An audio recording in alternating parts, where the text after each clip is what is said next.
Welcome to our Holy Week devotional series focusing on the words of Jesus. Each day we will look at something Jesus said on that particular day to provide some devotional thought to our experience through Holy Week. The goal is to listen to the Lord. This will culminate in our Good Friday service at South Rock Christian Church on Friday, April 18 at 7 o'clock p.m., where we will listen to Jesus' final words. Today is what is known as Holy Monday. Traditionally, Christians recognize Holy Monday through self-reflection and scripture reading. What is misleading is that nothing exciting was really going on during this part of the original Passion narrative. This wasn't the case, however. Some of Jesus' most fiery experiences in his ministry occurred on this day. One of those incidences occurred in Mark chapter 11, 15 through 19. Now, as I read this, focus on the words that Jesus said. And they came to Jerusalem, and he entered the temple and began to drive out those who sold and those who bought in the temple. And he overturned the tables of the money changers and the seats of those who sold pigeons. And he would not allow anyone to carry anything through the temple.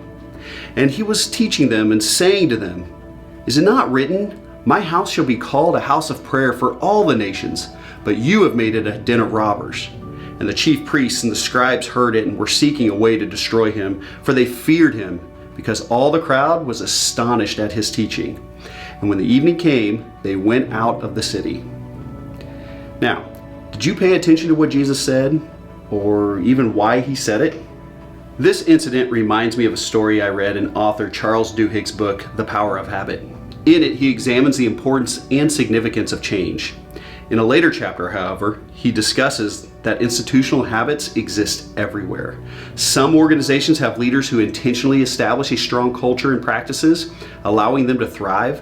However, many exhibit destructive habits from thoughtless, reactive leaders who fail to deliver on an ethical culture. One example Duhigg cites is from the culture of a hospital in Rhode Island. One particular story perhaps highlighted the contaminant culture more than any others. When ER staff at a Rhode Island hospital scanned an 86-year-old man, they found a brain hematoma and called the surgeon. Just as he was about to operate, a nurse pointed out that the medical form didn't specify the clot's location. The surgeon insisted he remembered it was on the right side. But the nurse suggested double checking, yet he refused, saying there was no time. He made the incision on the right side only to realize there's no clot. Panicked, he flipped the patient over and cut into the left side where the clot was. The surgery, which should have taken about 30 minutes, stretched to a full hour. The delay and additional trauma were too much for the patient, who never regained consciousness and died 2 weeks later. His family sued, arguing the mistakes contributed to the death, and won a large settlement. You see, when a hospital's culture is dysfunctional, then the sick become sicker and people die. Protests are in order. When an athletics team's culture is dysfunctional, goals don't get met, losing occurs, and people get hurt. Protest is in order. If a fire station's policies are dysfunctional, then buildings collapse and people can die. Protests are certainly in order. But when the temple's culture is so dysfunctional that when people show up, they can't seek God, then protest is undoubtedly in order. Jesus' stern words are striking actions, and they are significant. Jesus' outrage in the temple wasn't just about business, it was about justice. The temple was meant to be a sacred place for all people to pray, but the court of the Gentiles had turned into a chaotic marketplace, making worship nearly impossible. With thousands of people exchanging money and buying animals for sacrifices, it felt more like a trading floor than a house of prayer. Jesus wasn't protesting commerce itself. People needed to buy things for sacrifices. But the way it had overtaken not just the space meant for seeking God, but it became the primary motivation for gathering at the temple. Some merchants were likely overcharging, but even fair prices didn't change the fact that the temple's purpose was being lost.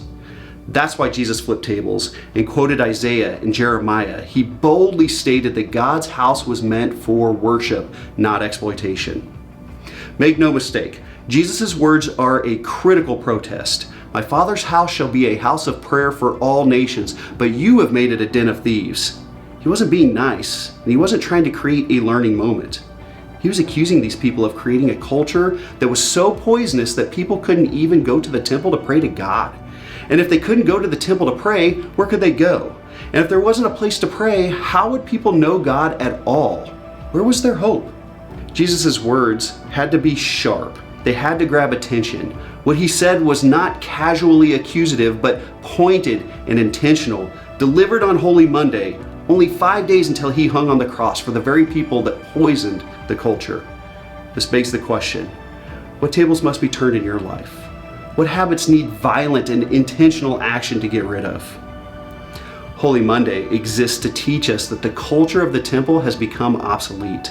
Not only was it obsolete because its culture was concerned with commerce more than leading others to connect with God, but it became obsolete because Jesus' work on the cross rendered the offerings and sacrifices that the commercial thieves were selling completely outdated.